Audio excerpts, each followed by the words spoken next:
My name is Zach Arnold. I'm a Hollywood film and television editor, a documentary director, father of two, and creator of Optimize Yourself. Since beginning my career, I have battled attention issues, anxiety, and creative burnout more times than I can keep track of.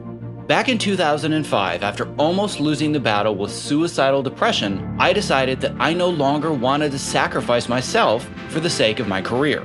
I was done barely surviving. I wanted to thrive. Since then, I have obsessively searched for every possible way to optimize my own creative performance. My journey is far from complete, but I have now made it my mission to shorten your learning curve so you can forge your own path to greatness without having to sacrifice balance in the process. Now it's time to start designing the optimized version of you. Hello and welcome to episode number 39 of the Optimize Yourself podcast. If you're a first-time listener, then I'm grateful to have you with me, and I appreciate you prioritizing this time in your day to focus on creating just a little work-life balance and sanity for yourself despite this crazy world that we live in. If you enjoyed today's interview and it inspires you to take positive action in your life, I invite you to subscribe to this podcast in iTunes, Google Play, Stitcher, or whatever app you prefer, because I have tons of great guests, giveaways, and free training coming your way on a weekly basis.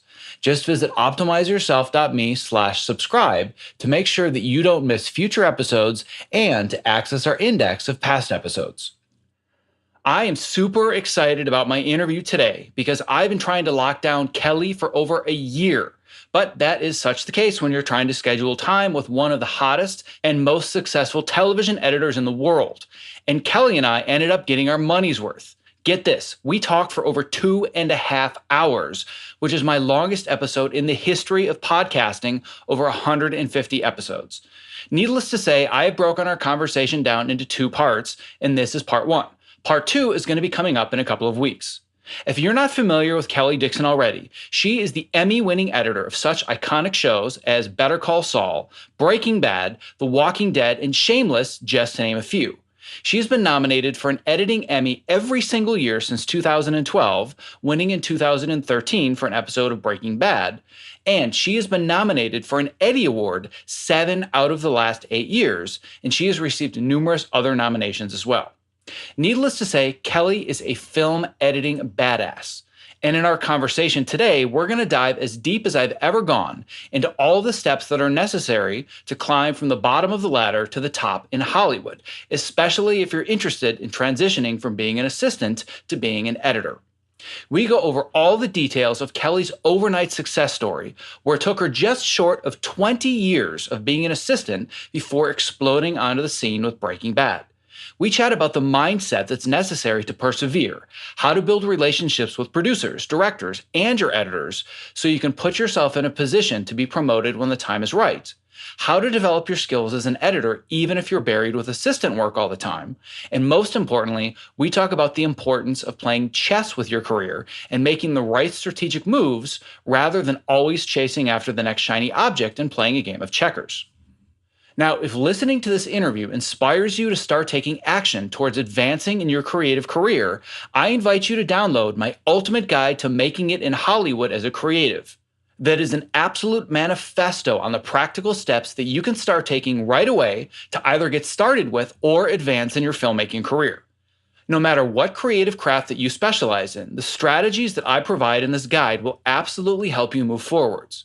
I cover such topics as how to figure out which ladder you should be climbing and how to clarify the niche that's the best fit for your skill set, how to become awesome at your specific craft, as well as how to pitch yourself. And most importantly, I do a deep dive into the art and science of networking, especially if you are an introvert like me. This is 15 years of everything that I've learned throughout my own professional journey distilled down to one jam-packed ultimate guide, and I'm offering it to you free. To download your ultimate guide, just visit optimizeyourself.me/Hollywood Ultimate Guide, and I will send it to your inbox immediately. Now, lastly, before jumping into our interview, I just want to take a second to acknowledge all of my longtime listeners who have been so kind as to leave an honest and detailed review of this show in iTunes in the past. If you haven't left your review yet, it would mean the world to me. As a thank you to those who leave reviews, I've talked my friends over at Qualia into giving away another 1 month supply of my favorite cognitive enhancement supplement to one random reviewer.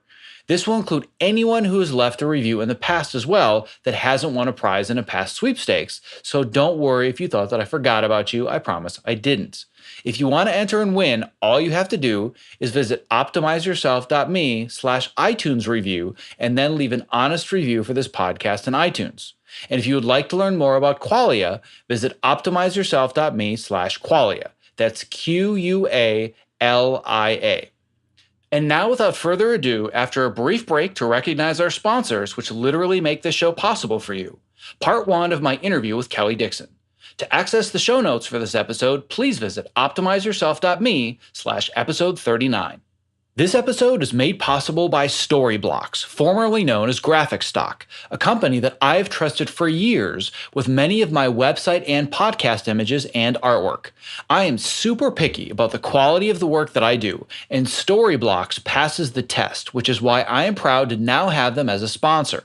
If you go to optimizeyourself.me/storyblocks, you can literally download anything from their library of over 400,000 stunning photos, textures, images, and icons free for 7 days, and also unlock discounts on millions more items. Just go to optimizeyourself.me/storyblocks, STORYBLOCKS. This episode is made possible by the Human Charger, a revolutionary new light therapy device made specifically for people who spend long days in the dark and don't get enough sunlight, i.e. you and me. Simply put in the earbuds for 12 minutes a day to drastically increase your energy, improve your mood, and increase mental alertness and focus. To learn more, visit optimizeyourself.me/humancharger and use the code OPTIMIZE to get 20% off your order. This episode is made possible by ErgoDriven, the makers of the TopoMat, my #1 recommendation for anyone interested in moving more at their height-adjustable workstation. The TopoMat is scientifically proven to help you move more throughout your day, which helps reduce discomfort and also increase your focus and productivity. To learn more, visit optimizeyourself.me/topo. That's TOPO.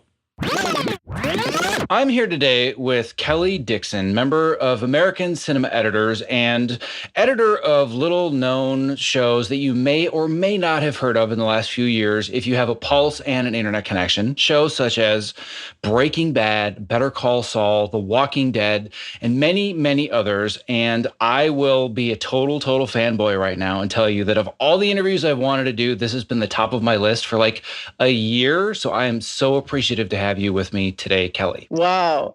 Thanks, Zach. I mean, I don't even know what to say. I had no idea that you wanted to do this for a year. Wow. I feel terrible now that I made you wait all this time. Oh, no, trust me. It usually takes me between 3 and 6 months to get just about anybody on these shows, because especially those that are in our industry are so stinking busy that they'll say, oh my God, I would love to be on your show. How are you in 5 months? I'm like, oh, great. Okay, yeah, we'll make it work. And then I do. But this was one that I knew was going to be worth the wait. And hopefully I can make it live up to the hype on my end. I know that you can do it on your end because I've heard you speak many times before. And for anybody that kind of lives and breathes the panel circuit in LA, some of this might be repetitive, but I have listeners all over the planet, and I know that many of them have never heard your story. And I think it's really important that they understand your story, because I think it's really inspiring. But the one thing that I'm going to say going into this, I'm going to make it a little interesting, and I'm not going to allow you to say that you got lucky. All right. I'll try and see if I can work my way around that. Because I've heard you speak before, and you are so incredibly humble about how you got where you are. And I appreciate that about you, but I don't think that luck plays quite as much into it as I know that you like to say that it does. So I might hit the buzzer every now and then if I hear the word luck come up too many times. But other than that, that. We're just going to riff.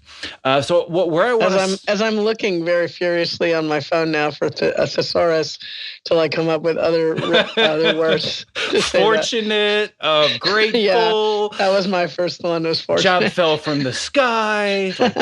But what the first thing that I really, really want people to understand about you is your origin story, because your origin story is fairly unique, and there's so many lessons that can be taken out of this for anybody that wants to not only just become an editor in television, because that's very, very niche, but just for somebody that wants to do creative work that feels like they've gone through the struggle for too long, they're not right for it, maybe they should just give up, maybe they should do something else.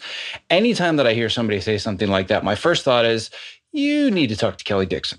So let's talk a little bit about your origin story. Tell us about the story that so many have heard now. Well, edit this out if you need to, but what are you actually referring to? Because I just want to make sure that I can summarize it well enough. What I'm like now, because I'm sitting here going, what origin story? What is that? What do you mean? Well, I think that, and I won't edit it out, by the way, but I think that the one thing that's unique about your story, and there are a lot of things that are unique about it, but the one thing that stands out for so many when they talk about it, you kind of have to give the elevator pitch, is how much time you spent being an assistant before you had the rise to stardom, and just the level of diligence and perseverance that you had. So I think just kind of start from, hey, I decided I want to get into the industry, and then here was my path, and it's a very, very unusual one. Okay, I'll try and go fast on this too.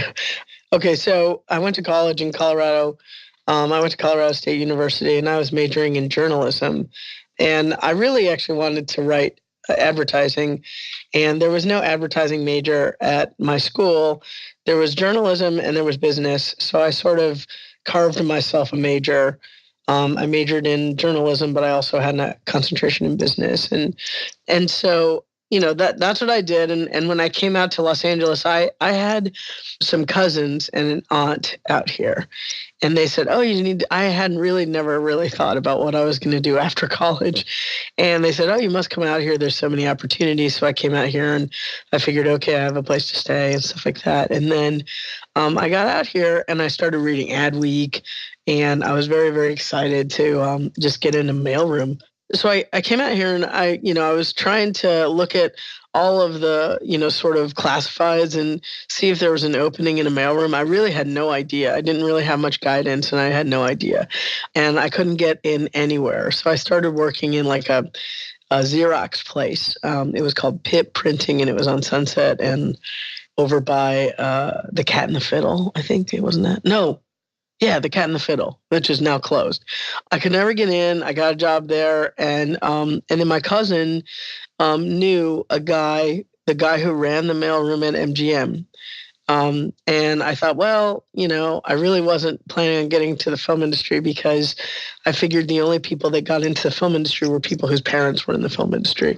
And as much as I liked movies and stuff, I just kind of figured there's no way to break into that.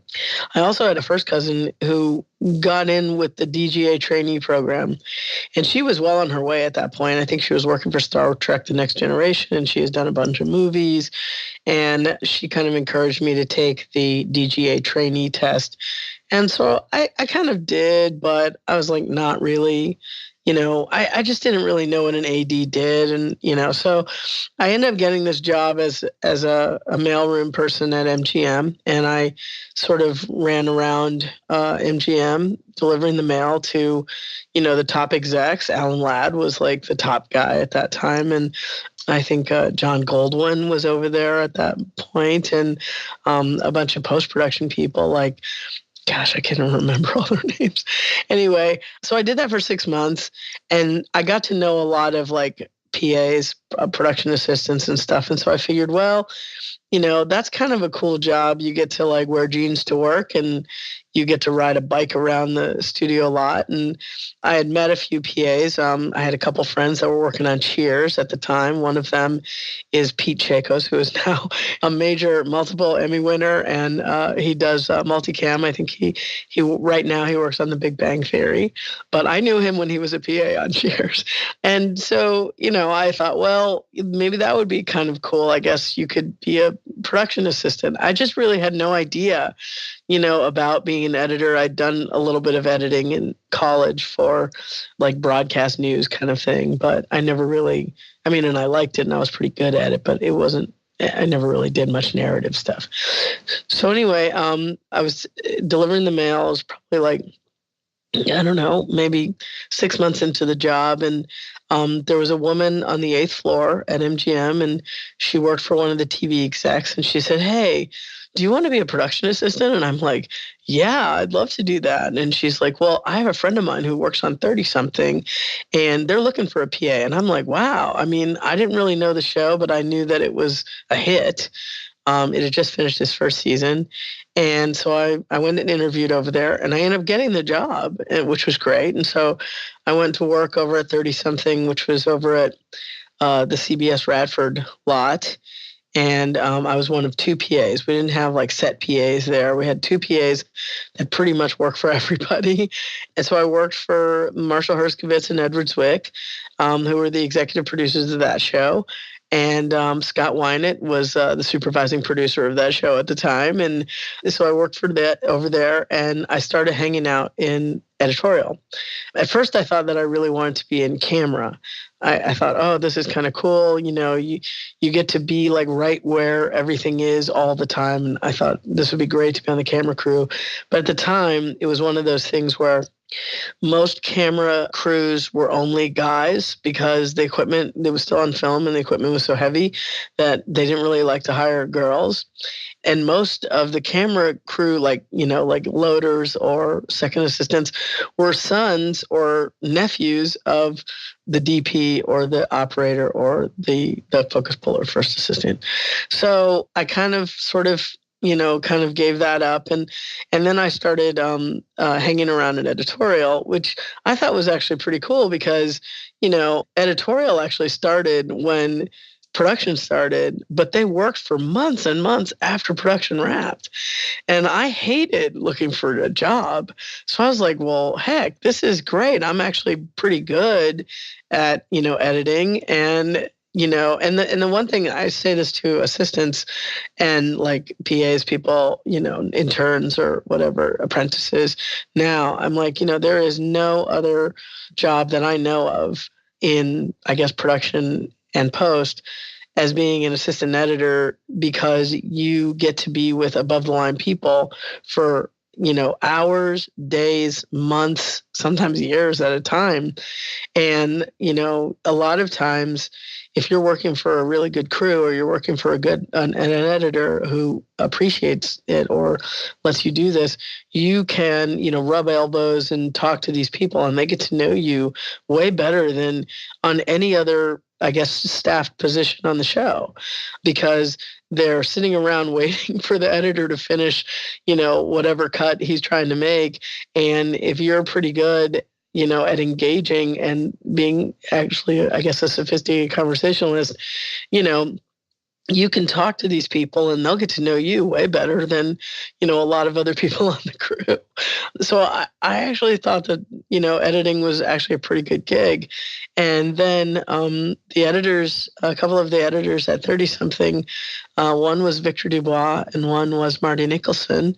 They started like teaching me how to, work the system. They started teaching me how to edit on, at the time they were using an Ediflex. I'm so dating myself, but they're using an Ediflex, and they taught me how to use it. And they gave me like these scenes to practice on. And so I would cut to scenes, and then they would give me notes, and, it was sort of like this little sort of like mentorship that was going on.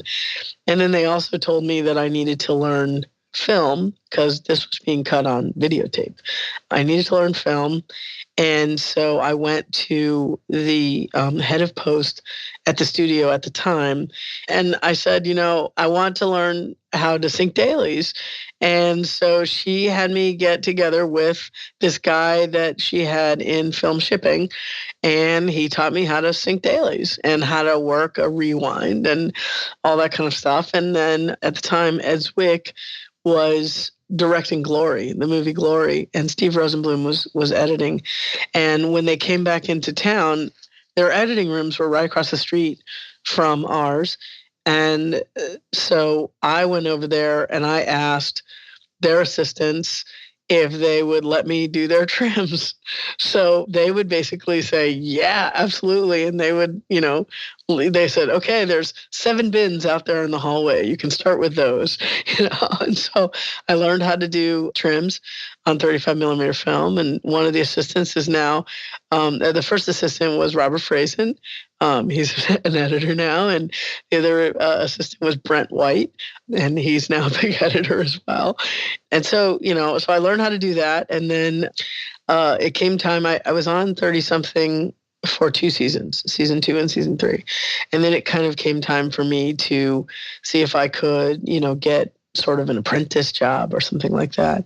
And apprentices were sort of being phased out at the time. So it was kind of hard. And it used to be, from what I understand, it used to be that, big, powerful people could call up the union and say, oh, I want to get this person in, and they would just let them in. Well, that went away before I got there. So I think I was probably one of the early people that started to get in when they would start to do that 100 days. You get non-union, 100 days of non-union work.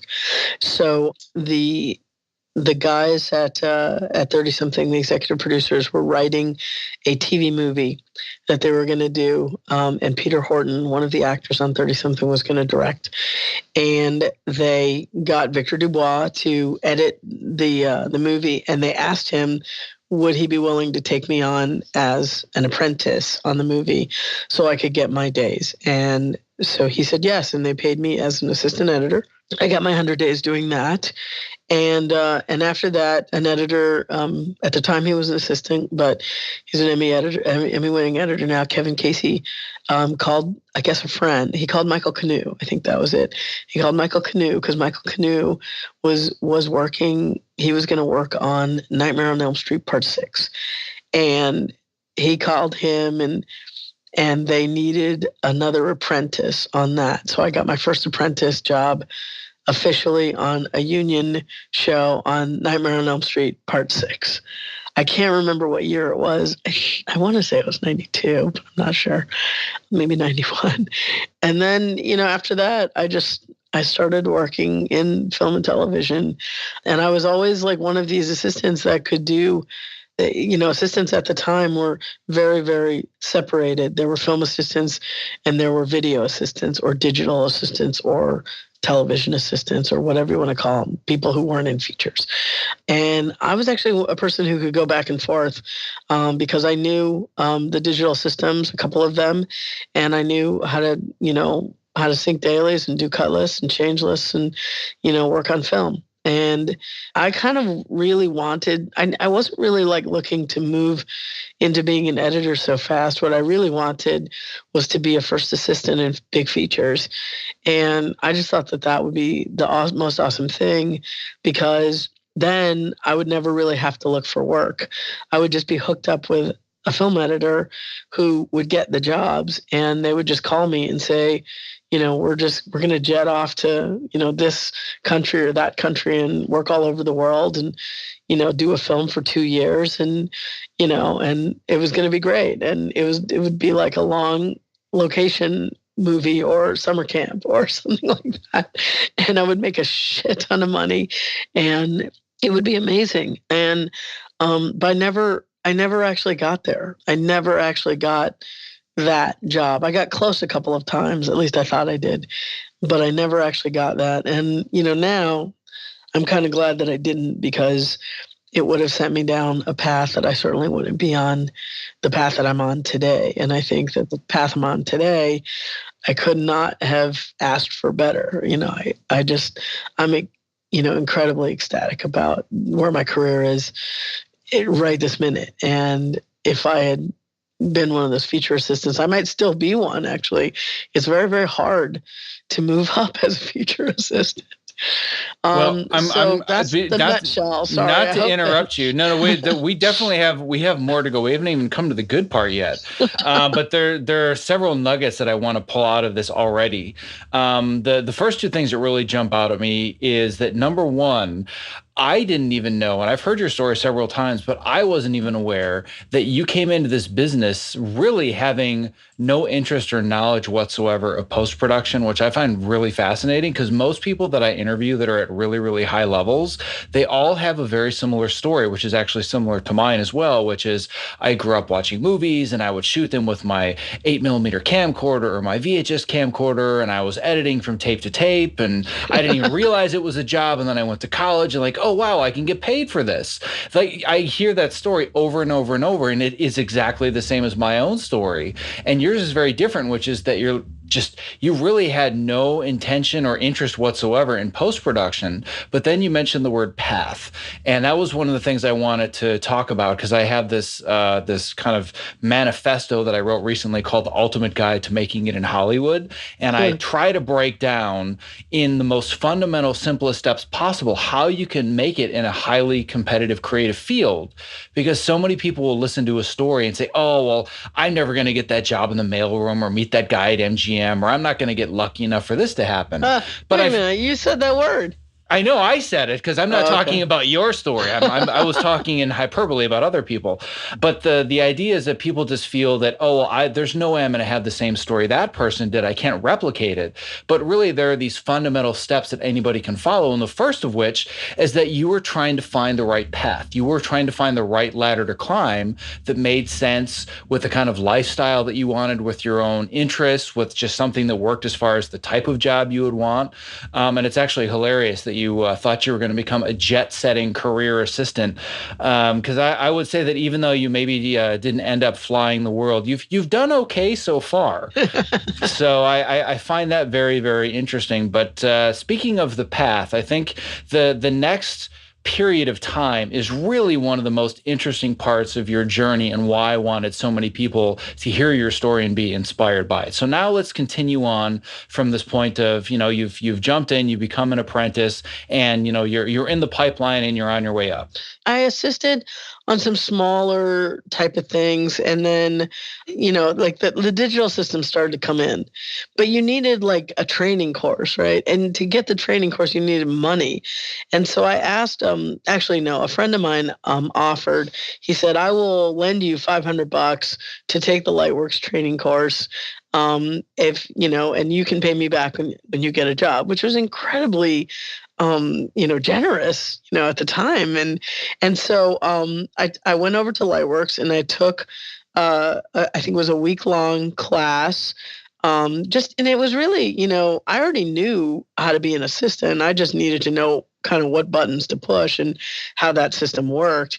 And I hope it's okay if I drop these names, because I just think it's hilariously funny that my career, I mean, that there are people now who, have sort of blossomed to their own career, and I knew them, even back then. So my Lightworks teacher, his very, very last class was the one that he gave me, and then he went off to New York to assist Thelma Schoonmaker on Casino, and his name is Scott Brock, and he's still doing that, which I think is pretty amazing. And so he stole your career assistant job. I guess so, maybe. I wasn't ready to be that yet, but that's kind of what I wanted to be. Yeah, so I did that, and then I worked on a few small, I think some television stuff, and I got like my first Lightworks jobs, which was really important, because it's like people, I was having trouble getting the big feature jobs on film, even though I could do it, but I could get the Lightworks jobs because people were really wanting those assistants. So then I ended up doing a couple of those. I ended up doing a thing for HBO about Mike Tyson. And from there, I went on my first big vacation. Like, I had not had a vacation like in years, and I went on a really big vacation to like Tahiti, and I actually sailed from Tahiti to Hawaii on a boat, and it was really amazing. But when I got back, it was like, okay, I need to, I guess, find another job, and I wasn't really sure. And then somebody came up to me and said, hey, they're looking for assistants at Lightworks to do tech support to show other assistants how to work the machine or troubleshoot and stuff like that. And so I went over there and I worked there for 2 years basically at Lightworks, showing assistants how to do cut lists and change lists and just basically doing tech support. And I learned so much about computers. Like, I was like, we were working actually on DOS computers, which was, all the Avid stuff was on Mac computers, but Macs, you don't really get behind, the interface. Whereas on DOS computers, DOS is the bottom, and then you put an interface on top of it. So I learned a lot. I learned how to build them. I learned a lot, as along with learning more and more about how the computers work with cut lists and change lists. And then from there, I started to get actual feature jobs. I would have assistants call me. One friend of mine called me and she said, I'm getting ready to go to another feature, but I need somebody to take my place, and so I went and did, and I finished up a feature for her. And from that, I got probably my biggest break was Good Will Hunting. That was in 1997. And I was a huge, huge, huge Pietro Scalia fan and also a Joe Hutching fan, because my feeling was that anybody who, the guys who cut JFK were like editing gods. And I still feel like JFK is one of the best cut things I've ever seen. I am a huge fan of it. It is one of my very favorite movies. I just think that the editing is just so stellar. Just to let people know, if they don't know, it was actually edited on videotape. It was edited, like you were saying, your old school, videotape to videotape, it was edited like that. So I was a huge fan of that. And to actually work with Pietro Scalia, I felt really, really fortunate. I was like really excited about it. We actually worked in Gus Van Sant's house in Portland, Oregon. My editing bench was right in his living room, and out the front window, I saw Mount Hood, and out the side window, I saw Mount St. Helens all summer. It was pretty awesome. And I basically thought that might be the one thing that was going to, I guess, catapult me into being a feature assistant. And it didn't. Unfortunately, it didn't. But, I kind of consider myself lucky, because from there, TV just started calling and they kept calling. And from there, I was actually faking my way around Avid. I didn't know it. I was getting very, very nervous about it. But to do an Avid course, they needed like $3,000 or $4,000, and I was like, I don't want to pay this kind of money to learn this system, And so I would go to other people's cutting rooms, other assistants that I knew, and kind of hang out and kind of watch what they did. And so I kind of learned Avid on the fly, luckily. And then, like I said, TV kept calling, and the system slowly went from Lightworks to Avid, and I just kept working and working. And now I think it's probably about 15 years that I was an assistant editor, and that's like way too long. I think that's probably what you're referring to as far as like, my story, because it took a long time for me to actually like, reorient the goal, because I was still shooting for trying to be a jet setting first assistant and making, several $1,000s a week. And I never got there, but I was working on a miniseries in about 2005. And it was a miniseries with I think we had 4 or 5 editors, and I think probably at least 3 or 4 assistants. We had a whole crew of people, and one of the editors was Lynn Willingham. And I was really, really, really excited to meet her, because I was at the time a very late to the party X-Files fan, and I was watching a lot of them in reruns, and I just thought she was just amazing editor. And her husband was editing my favorite show on television at the time, which was 24. And so I thought, wow, if I could meet both of them, that's like an editing powerhouse. And all of a sudden I'm on a miniseries with one of them. And I remember when I met Lynn Willingham, I said, wow, hi, I'm Kelley Dixon. I've been a fan fan of yours for so long. And she looked at me like I was nuts. She's like, okay. And it's funny because we laugh about that now, but I totally understand how she felt at the time, because it is kind of weird being sort of singled out as a celebrity when you didn't really get in this business and you don't feel like you're a celebrity. And that's what I feel a lot. I get a lot of people coming up to me, and it sounds very arrogant, and I don't mean it to sound arrogant, but it's very, very odd to have people come up to you and just say, wow, I love what your work and what you did. And I'm just kind of like, all right. I mean, isn't there somebody better that you can look up to? It's weird. I don't know. It's just very strange. And it's something that I'm still not very used to. And I hope that I don't come off as ungracious. I don't mean to. It's just very strange. Well, I would say that you're, without question, probably the least arrogant person I've ever met in my life. Oh, that's good. Thanks. You do not come off as arrogant whatsoever. But yes, I've definitely been in several conversations just with you where we've been at some event and all of a sudden people came up and fanboyed you, and I totally saw the face. You're like, oh my God, what are you talking about? No, come on. Yeah, I've totally seen that weird. face. So it's very strange. Not to sound arrogant myself, but I've been in that position as well, where if I go to certain events, then people are familiar with either my editing work or familiar with the podcast or the website, whatever it is. And it's just the weirdest thing. It's like, but I just sit in a dark room in front of a computer all day long. Like, what could possibly be cool or celebrated about that? I know. But it's kind of it. But I think it's more about the quality of the work and the emotions that you can evoke in the person watching, because it's not like there's still a lot that I want to unpack in the story, but just as a bit of a tangent here, it's not like you are just transitioning from an assistant to editing a run-of-the-mill TV show like, let's say, NCIS. And I don't want to, denigrate anybody that works on that show, but it's a very run-of-the-mill formulaic show.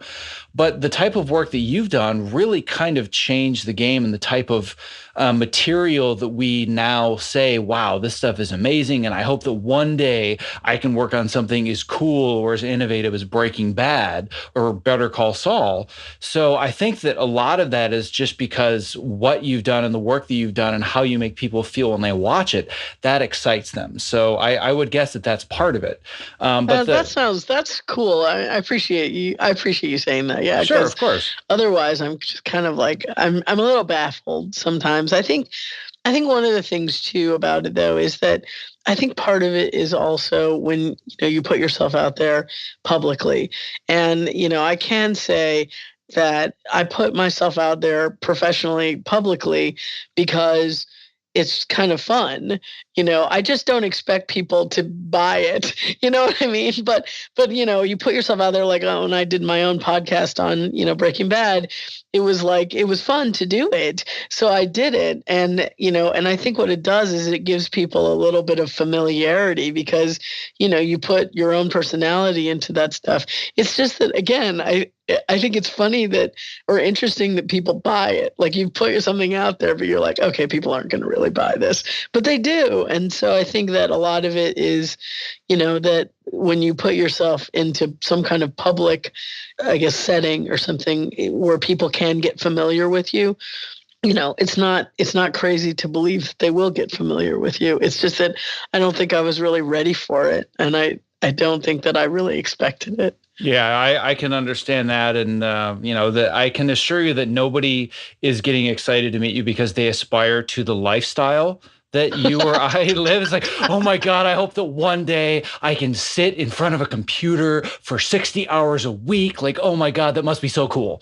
Like, when you look at celebrities, you think, oh, they live in these mansions and they fly all over the world and they go to parties. Like, nobody aspires to be an editor because of the lifestyle. It's because they want to be involved in cool, creative work. And as nerdy as we are, our buzz or our drug of choice is the adrenaline rush that we get from the timeline. When we put all these random pieces together that don't belong together, and we make something, and we create a new emotion that you shouldn't have been feeling from these random disparate pieces, and all of a sudden you feel something like that's exciting to us. We geek out on that. And I think when doing it at such a high level, that people just say, wow, like it's so amazing that you've put this work together and done these things. But I think for you specifically, it also is the story, which I want to get back to.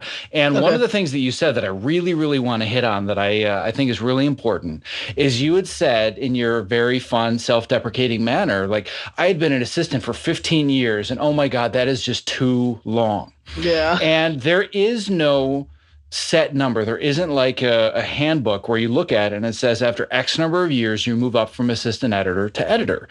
Some people do it in 5 months. I happen to be one of those that was never an assistant, but I went the indie route. I spent years. And so I've pretty much been an editor my whole career, but I spent over a decade working on stuff that nobody has ever heard of, either getting paid nothing or getting paid $500 a week, $600 a week as an editor, being my own assistant, logging my own footage.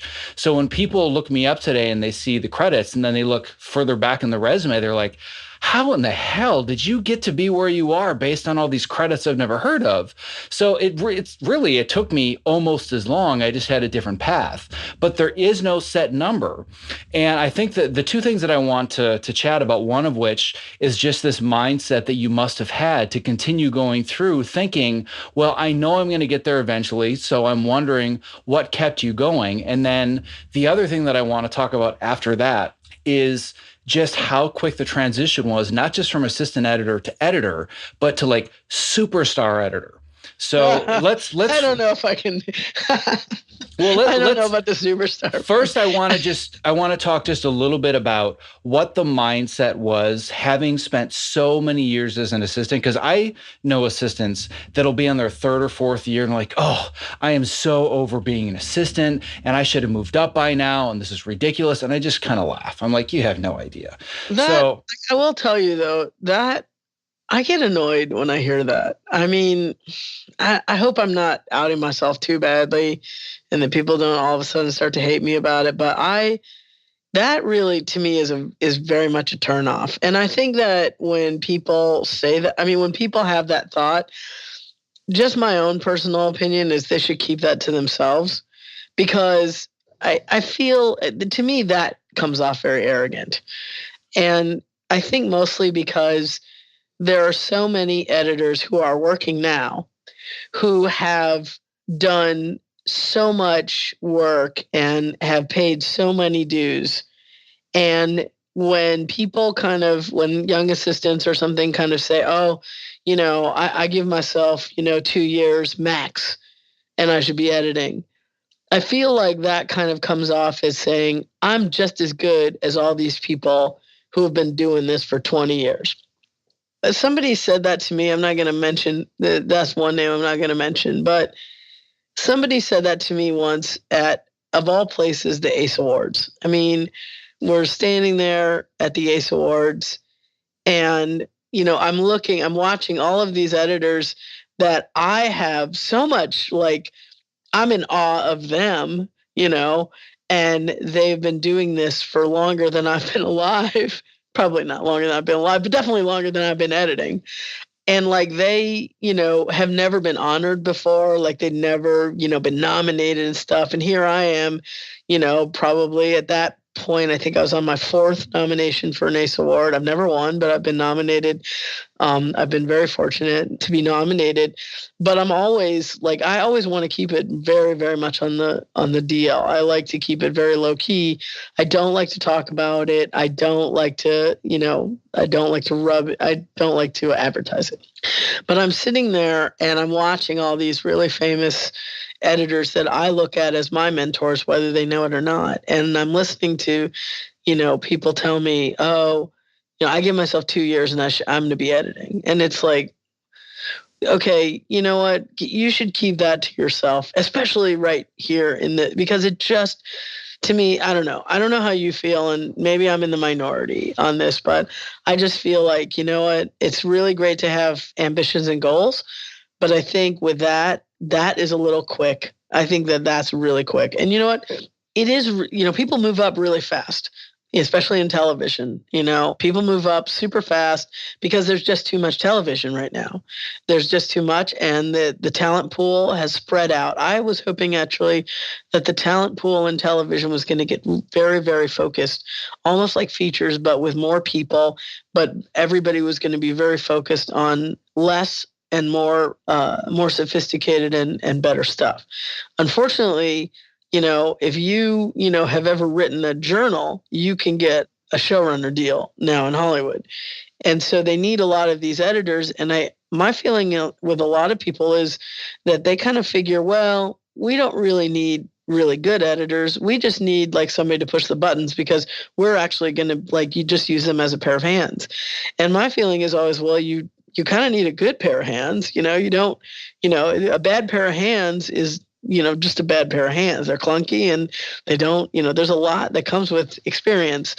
So people are moving up very, very fast, especially in television now. And some of them are exceptionally good, but I don't find a lot of people that are exceptionally good. I do know a few, but I don't know a lot of them. I know that there's a lot that are adequate and there's a lot that, need a lot of work. But as far as moving up so fast, I don't really think that that's that good of a thing. I think that there's a lot to be said for having a really good mentor. There's a lot to be said for working with an editor who, can, work with you on the basic things: character, story, narrative, metaphor, simile, all of those things that you need to work on, shot selection, what makes things interesting, what does your eye, what does your heart say, how long, to stay in a shot. All of those things add up to, what you end up using as your own personal style. And to jump into that, I find a lot of younger assistants who are trying to move up so fast, it's almost like they're putting together a puzzle and they're doing it very, very fast and stuff like that. But that doesn't always make for a good narrative. It just makes you fast at it. Well, the other piece that I think so many people miss when they're thinking about moving up quickly, and for some people that, that to the naked eye may seem young because they might be in their mid to late 20s, they might have been editing for 15 years now because that's the nature of the world that we live in with technology. That I started editing when I was 9 or 10 years old. That was VHS to VHS. But now a 6-year-old can be editing digitally with iMovie, which is not that terribly different than editing, on Final Cut Pro or Premiere or Avid, because it's nonlinear editing. So I think that from the creative side, they're thinking, well, I've been editing for years and years. But in my mind, even if you have the most amazing editing chops and I hand you a scene as an assistant and you blow me away and it's the best edited scene I've ever watched in my life, you still don't have the experience that you need in the room, managing people, managing schedules, managing emotions, managing raging, crazy personalities. So there's so many more layers of depth to it. Managing problems. Most of the shows that I've ever worked on, even as an assistant, you're solving a lot of problems that unfortunately are there. Breaking Bad and Better Call Saul, very, very fortunate to not, I never experienced at the level and the percentage of problematic work that I have on other things. A lot of shows you end up this just didn't turn out right. How can you fix it? Or, and it's really a drag to have to fix things, a lot. But I would say that most shows you're probably having to fix about, 25%, 30%. That's pretty good. If you have to fix half, that's a drag, but it exists, right? And, those, like Lynn Willingham always told me, she goes, you know what? Bad film makes you a really good editor. When you've got bad film, you definitely get to be a better editor because you're just having to do a lot of fixing and having to learn a lot. But the thing is that what I find is that editors with less experience, look, you could have been editing your own, little movies for the last several years, but you're not editing somebody else's stuff, and you're not editing for somebody else who wants you to solve these problems, right? And that's what I'm talking about. And, again, I might be in the minority, but I just think that if you feel like, you've been an assistant for 2 years and it's time for you to move up, my feeling is keep that to yourself. I'm all about having ambition and wanting to do that, but you don't need to be very vocal, about that. Especially, I guess, I would say probably choose your audience. Look at, the company that you're in, and just kind of be a little bit more respectful of the people who have come before you and, really have, made this their life's work, and they've been doing it forever. Look, I will say that like all these people, older than me, some of them younger than me, are all mentors to me. And, it's like, look, Michael Kahn, I guess, is a mentor to me. I've never met him. I've seen him, many times. But I'm not one of those people. I don't go up to the editors at all. But it's, all of these people are mentors, and I want to treat them with the respect. There's no way that I would like sit there and say, oh, well, I can do that. He's been doing this for, 50, 60 years. And I'm not about to go up and say, oh, well, 2 years and I'll be editing those just like him. That's crazy. And I think what you need to do, if you are one of those people listening, or somebody that's thinking, I'm going to do it in 2 years and then I should be an editor, I just deserve it. You can think that all you want, but my advice to you would be to prove it. Prove that you can do it, get in the chair and show them you are outstanding, which is going to transition us to where I want to go next. Wait. One other thing that I will say too, I apologize. No problem. Show, but the other thing that I will say as well is what I find a lot now, especially, is I find that a lot of people that I talk to, whether it be editors, whether it be directors, whether it be writer producers, I find that I want them to be able to speak to me about the narrative. I want to be able to converse about the narrative, whatever the story is and where we're at. And I a lot of times find that, unfortunately, and it doesn't matter if they're editors, directors, producers, writers, sometimes, not all the time, definitely not all the time, luckily. Oh, I said that word. But in a different context. In a different context, it's okay.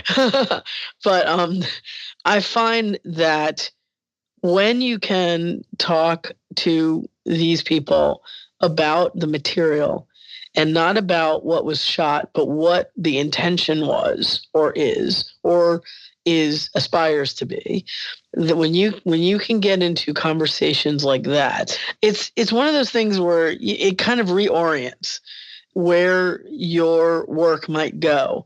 Like, let's say you just, you have a scene where the person is, supposed to be projecting sort of, I don't know, a confused sadness. And, you cut it like that and they kind of look at it and they're like, yeah, I don't know. I feel like in a way she should sort of be angry about the sadness. And you're like, oh, okay.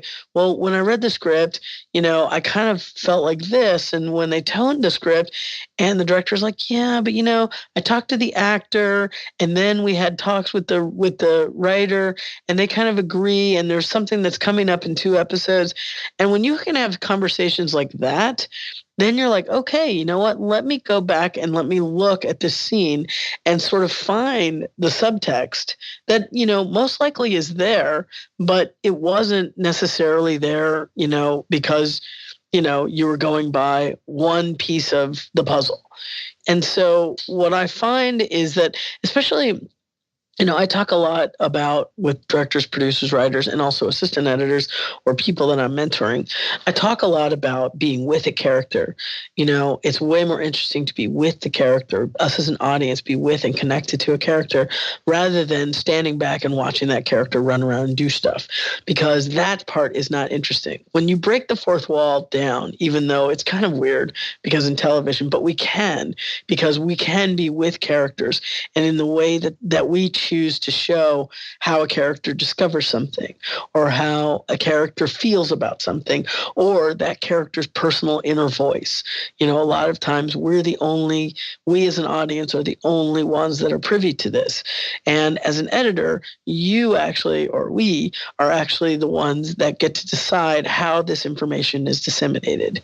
I had something I was working on a couple of weeks ago where it was sort of a scary thing. And the director's like, yeah, but the jump scare is just not working. And I'm like, well, yeah, the jump scare isn't working because you've already revealed the scary part of this. You've shown us the dog barking, right? Instead of us being surprised about the dog at the end, right? You've already shown the dog sort of loping along the fence line and sort of like the close-ups of the paws, sort of, pawing the ground and the snarl of teeth. And I'm like, at that point, we know there's a dog. We know the dog is back there. So there is no jump scare. And I said, if you want a jump scare, let's look at how to reorient this and play this so we are surprised that there's a dog. Does any of that make sense? Am I making sense at all? No, I think it makes complete sense. And I think this just proves even further why thinking that you can transition after 2 years is just something that you should be able to do, because you can't learn how to have a sophisticated conversation like that by being on Avid every single day, cutting a bunch of scenes for your editor and thinking, well, clock says it's 2 years. It's my time. That's kind of why I'm bringing this up, because I'm finding that a lot of people, especially when I talk to younger assistants and, younger editors, that they aren't really thinking about this. And even when I'm like trying to, talk to my assistant or mentor people or something like that in my cutting room, or even talking to, a director who, I'm like, okay, there's a time here where we're with your character, and then there's a time when we're with this other character. Is that what you want? Are you wanting us to sort of split our allegiances here as an audience? What is it that you want us as an audience to feel? How is this? And what I find a lot of times is not a lot, hopefully, but is they kind of give you a blank look, they don't really think of it like that. I'm going to sort of out my assistant, who is a fantastic assistant. He's really, really super good, but he's new to scripted and he's learning. One of the things, I gave him a scene to cut, and I gave it to him like a week, prior or something. And I said, you don't need to have this done until Wednesday or whatever. So Wednesday comes around and I said, hey, let me take a look at what you got, so I can give you some notes, because I really don't have time, and I want you to go back and, take a look at it. And so I couldn't remember what scene number it was, like where it actually fell in the script. And I said, hey, so wait a minute, this is not a trick question, but before you show me this, what has just happened to this character? And he's like, and I said, okay. I said, I didn't mean that as a trick question at all. I was just, wanting to know, so I didn't have to look it up in the script, but this is a teaching moment for you. I said, next, I want you to always be able to know what happened to that character right before what you're going to show me, because you need to know that as an editor anyway. You know what I mean? To start editing this scene, you need to know what this character has been through. And also because in that particular scene, that character, there was a lot of subtext, and a lot of different pieces of, that narrative's puzzle that had to be, brought into this situation. So it was like, and, I said, look, I'm not trying to out you at all, but, in any other situation, when you're talking to any other editor, besides me, and you're presenting something, I want you to absolutely be able to tell that person what has just happened, and that's something that, because a lot of times I did it too when I was a younger editor, or a younger assistant. It was just like, oh, how cool can I put together this puzzle? What kind of, what kind of cool shots can I what kind of cool juxtaposition can I do? I admit it, I was doing it on Breaking Bad, but luckily, there's the word again, but different context, right? Luckily, I was also being mentored at the time, and I was able to, like, on that show, we had such a great amount of creativity. We had a great latitude for creativity that I could do that. But then when producers would come in, they'd be like, yeah, that's cool, but why? Why would you do that? Where one of the things that Vince Gilligan would always say, well, I don't know where we're at. Where's Walt's head at? Not like where we're at in the scene, but like, where's Walt's head at? Where am I? This is, sometimes he would get on me and say, Kelley, this is really cool, but it's just a jumble of stuff. You need to be a little bit more directed in here. And, I took that, and then I would, rethink it and hopefully keep some of the cool juxtaposition, but also, look at, how does this play with the rest of the narrative? Because that's what's really important here. And I think one of the tendencies that I see so many times from younger editors, and again, I'm totally guilty of this myself, and I may still be guilty of it. Like you were saying, you're not so much where the characters or where the story is. The tendency in your head is, I want to show people how good I can edit this, right? Yeah, it's like, exactly. How good can I make these cuts, and can I impress them with my ability to edit a scene? But really, you have to take a much more Zen-like and visible approach, where sometimes the best version is going to be, look at how good I am at editing. And luckily, Breaking Bad has a lot of those examples with all the amazing montages and transitions. Like, you do really get the ability to show, here's what I can do with my craft. But at the same time, there's so many more subtle things that are done on a show like that, or really in any type of show that's going to be character driven, where a lot of your work is going to be completely invisible. It's going to be thankless. Nobody's going to know why they're so in love with a character at a very specific moment, other than the editor. They're like, oh, I know why you feel that way right now. It's because I did X, Y, and Z 5 minutes ago and then 2 minutes ago, and I kind of led you down this invisible path to here, but nobody's ever going to celebrate you for that unless they recognize it as a fellow craftsman. Yeah, that's totally it. And that's, I think, where putting in the work, putting in the time. And look, I mean, my friend Kabir, and Kabir, he kind of did the same thing you did, where he was editing music videos and stuff like that for, he was never an assistant, but he was his own assistant, you know what I mean? So he did that as well. And, it's like we all kind of come up in a different way, but I do think that there is there's an advantage to, working with an editor, a mentor, for a while, rather than trying to be on this fast track to editing, because, it's like you want your pieces, you want the work that you do to have a soul and have a life and be, not just surfacey. You want it to have depth and to have subtext. And, I find that, even with my own work, I just kind of have to look at it and be like, this is bullshit. This is not right. What can I do here to like make, us as an audience lean forward? What I need to like find a way to interpret this material in, I don't have the shots, so what else can I do? And I just find that a lot of that is, a lot of brain work and a lot of experience, and then just a lot of messing with, film for a long time. When I met Lynn Willingham on this miniseries, and I really wanted to work with her, but she moved to another job that had an assistant already. And I just figured, okay, well, whenever she calls, I'm going to leave whatever I'm doing and go work with her. And she ended up calling about 3 or 4 months later.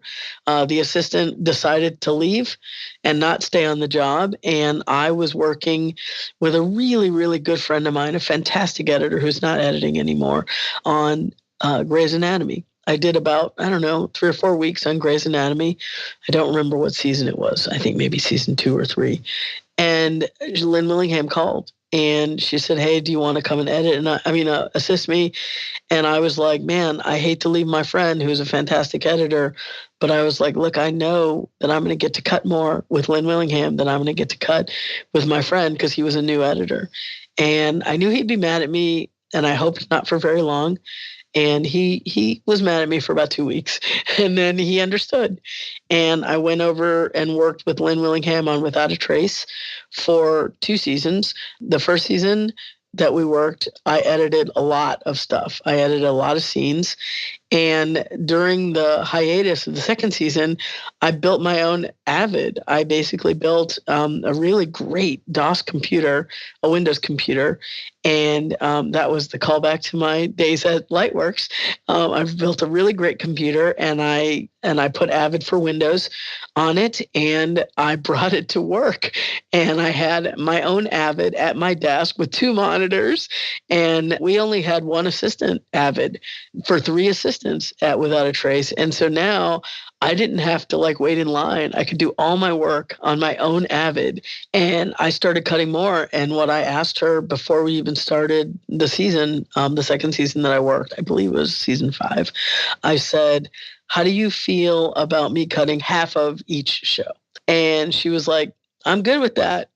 And I'm like, okay. So I, basically went in there and I was cutting, half of every episode that we did. And she would obviously look at the stuff and approve it or send me back with notes. And there were a lot of daring things that I would try. And she would be like, you know what, this is some of the best, coolest stuff that I've seen, but it's not going to fly with these producers. So go back and, retool it and make it a little bit more conventional, which sucks. But I remember at one point she showed a scene. I wish I had saved this scene too, because it was really good. She showed a scene to Jonathan Kaplan. Jonathan Kaplan at the time was a producing director on Without a Trace. And Jonathan Kaplan, as you'll remember, he was the director of the Jodie Foster movie where she was raped and she got an Oscar for that. What's it called? Do you remember what it's called? No, I'm blanking on it too. I'm blanking on it. I can't believe it. Anyway, he's an amazing director, and she showed it to him, and I didn't know she showed it to him. She said, I just want you to see what my assistant has done with this scene. Although we can't use it, I just want you to see it. And he actually came up to me, called me down to his office, which was in a whole nother part of the lot. And I went in there, and he said, I just want you to know, I saw that scene that you did, and I thought it was one of the best things that I'd ever seen. And I'm just like, wow, it was really amazing. And, again, I wish I had saved it because it was pretty cool. But to get, a compliment like that was amazing, especially from, a director that, that you probably never would have the chance to work with, on a regular basis.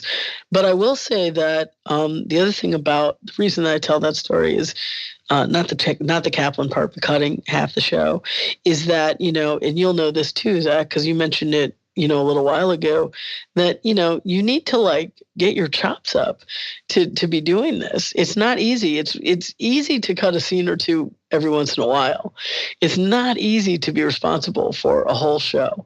You know what I mean? Well, and especially on a deadline too, and do your assistant work. Yeah. And do your assistant work and all of that. So what I always tell people, especially if I'm mentoring an assistant, seriously, and by seriously meaning I really am working with that assistant to try and get them ready to start cutting, to get them ready to be sharing half a show.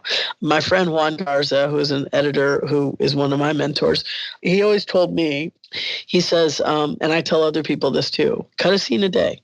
Start by cutting a scene a day. Every day, cut one scene. And then once you got that down, start cutting 2.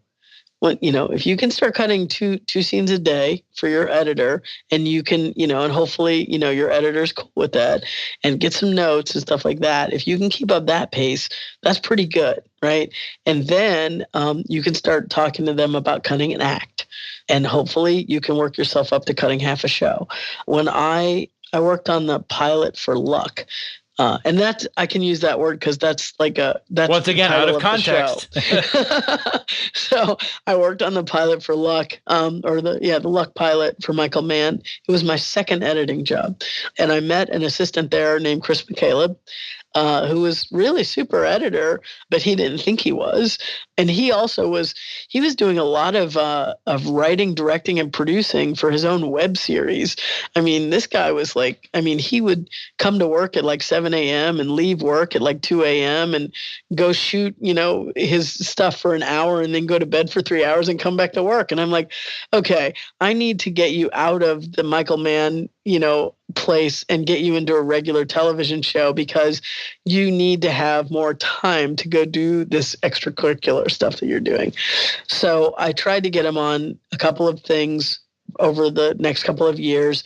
And then I found myself with a sort of an interim hiatus job for a couple of months. And I asked him to come on to that. It was a little, I believe, little ABC show. And he came on knowing that it was only going to be for like 2 or 3 months. And we worked really well together. And I kept giving him scenes to cut, and he kept doing better and better and better. And then it turned out that the assistant that I had inherited on Breaking Bad, which was, I think, the second half of season 5, so the last 8 episodes of the show, he ended up retiring. And I was like, are you sure? It's only, 8 more episodes. And he's like, yeah, I'm going to enjoy the show as a fan. So I'm like, okay. So then I asked Chris, hey, do you want to, come do the last 8 episodes of Breaking Bad? And he came over, and I said, here's the deal. I'm going to share a credit with you on this, but I want you to always be editing. I want them to see you at the Avid always editing. And I said, I'm only going to be able to share 1 credit, unfortunately, but I want you to be editing. I want you to be editing a lot. And he did. And we worked really well together. And he was really great at taking direction, but he worked his ass off as an assistant too, because his sound effects were incredible. His comp work was incredible. And he really worked very tirelessly. So I had absolutely no problem. And then by the end, I just said, I would start to ask him, I'd say, okay, start adding up. When I give you a scene or 2 here and there, I want you to add up, the time, because I'm like, look, if I'm going to give you half a credit, you better have edited half the show. Right. And so, like on the first episode we did together, it was like, I think he edited like 12 minutes, and I'm like, 12 minutes, not going to cut it, and then he upped it to 15 or 20 minutes. You know what I mean? And so, but the last 2 episodes, he had actually edited half. And I said, okay, you choose whichever show you want. You can have half of that one, and I'll just, take the credit for the rest of them. And it worked out well. I mean, it worked out really well for him. He got an Emmy nomination out of it, and I think an Ace nomination as well out of it. But he worked his butt off. And so what I would say, to a lot of people, I have said it to many assistants, like, you need to talk to your editor, tell them what your goals are, tell them what you'd like out of it, and see if they're okay with that. And then talk to them about, hey, I want to cut a scene a day. And you know what? If you have an editor who's not cool with this, hopefully you don't. But, hopefully you get editors that are cool with this. But if you have one that's not cool with this, then you know what? What you really need to do is do it on your own. And you need to be very respectful of the material. Ask them if they mind if you cut some stuff. They don't have to look at it. And you'll keep it away from them and stuff like that. I just can't imagine that there are editors who say no, but I know that probably might happen. Unfortunately, it's actually very common. That's fucked up. That's jacked, I really think. But whatever you need to do, what you need to do is you need to keep cutting, and you need to cut every day. Thank you for listening to part 1 of this interview. Stay tuned for part 2 coming out in a couple of weeks. To access the various links and resources mentioned in this episode, please visit optimizeyourself.me/episode 39. Now, if this episode inspired you to start taking some real action to get where you want in Hollywood and to land your dream job, I invite you to download my ultimate guide to making it in Hollywood as a creative. That is an absolute manifesto on the practical steps that you can start taking right away to either get started with or advance in your filmmaking career. No matter what creative craft that you specialize in, the strategies that I provide in this guide will absolutely help you move forwards. I cover such topics as how to figure out which ladder you should be climbing and how to clarify the niche that's the best fit for your skill set, how to become awesome at your specific craft, as well as how to pitch yourself. And most importantly, I do a deep dive into the art and science of networking, especially if you are an introvert like me. This is 15 years of everything that I've learned throughout my own professional journey, distilled down to one jam-packed ultimate guide, and I'm offering it to you free. To download your ultimate guide, just visit optimizeyourself.me/Hollywood Ultimate Guide, and I will send it to your inbox immediately. Lastly, don't forget to head on over to optimizeyourself.me/iTunes review to provide an honest review of this show so you can be entered into a monthly drawing to win a month's supply of my favorite cognitive enhancing supplement, Qualia. To learn more about Qualia, just go to optimizeyourself.me/Qualia. Thank you for listening. Be well. This episode is made possible by Storyblocks, formerly known as Graphic Stock, a company that I have trusted for years with many of my website and podcast images and artwork. I don't know about you, but I am often desperately searching at the last minute for a quick photo, an image, vector, or just a simple icon, and a Google search for images that I don't have the right to use anyway just doesn't cut it. So instead, I head over to Storyblocks. Unlike a lot of stock companies that really only have boring corporate images that, let's be honest, belong in the category of who would even use this crap, Storyblocks has over 400,000 stunning photos, textures, images, and icons. I am super picky about the quality of the work that I do, and Storyblocks passes the test, which is why I am proud to now have them as a sponsor. If you go to optimizeyourself.me/storyblocks, you can literally download anything from their library of over 400,000 items free for 7 days and also unlock discounts on millions more items. That's optimizeyourself.me/storyblocks. STORYBLOCKS. This episode of the Optimize Yourself podcast was made possible by the Human Charger, a revolutionary new light therapy device made specifically for people who spend long days in the dark and don't get enough sunlight, i.e., you and me. It's not a light box. It's smaller than an iPod Nano, and it fits right in your pocket. Now, no different than listening to music, all you have to do is simply put in the earbuds for 12 minutes a day to receive your daily recommended dosage of UV-free white light. This light stimulates the photosensitive receptors in your brain, which then affects your neurochemistry via neurotransmitters such as serotonin, dopamine, and noradrenaline. Doing so can drastically increase your energy, improve your mood, and increase mental alertness and focus. This device has literally changed my life, and I use it every morning without fail. To learn more, visit optimizeyourself.me/humancharger and use the code OPTIMIZE to get 20% off your order. This episode of the Optimize Yourself podcast was made possible by Ergo-Driven, the makers of the Topo Mat and Topo Mini, my number one recommendations for anyone interested in moving more at their height-adjustable workstation. Listen, standing desks are only great if you're standing well. Otherwise, you're constantly fighting fatigue and chronic pain. Not like any other anti-fatigue mat, the Topo is scientifically proven to help you move more throughout the day, which helps reduce discomfort and also increase your focus and productivity. My friends at Ergo-Driven did extensive testing and compared their product to the top-of-the-line floor mats, and they found the Topo drove almost 2.5 more moves per minute with 270% more foot motion. Now, what this simply means is that the Topo users move more. I'm standing on one as I read this, and I don't go to a single job without it. And if you're smaller and you're concerned the Topo Mat is too big, or you simply don't have the floor space, there's a Topo Mini for that. To learn more, visit optimizeyourself.me/topo. That's TOPO.